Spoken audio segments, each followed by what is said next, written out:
Wow! কি একটা অবস্থা, তাই না? কত কানেকশন, কত কম্পোনেন্ট। ধারণা করুন তো এটা কি, কিসের সার্কিট হতে পারে?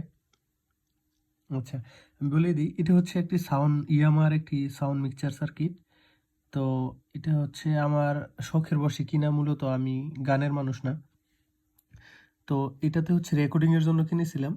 তো অনেকদিন যাবৎ ভার্সিটিতে থাকা, এটা বাসায় রাখা ছিল। তো সেজন্য হচ্ছে এটার কিছু কম্পোনেন্ট নষ্ট হয়ে গেছিল। যখন আমি অন করলাম, রান করতেছিল না ঠিকমতো।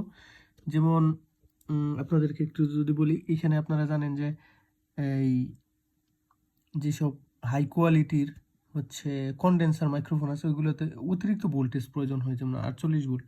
তো এটা চলতেছিল না। তো সেই কারণে হচ্ছে আমি এখানে কিছু কম্পোনেন্ট এগুলো চেঞ্জ করছি। এখন এই যে এটাতে চাপ দিলে এই যে 48 ভোল্ট কানেক্ট হয়, তারপরে হচ্ছে চলতেছে আর কি।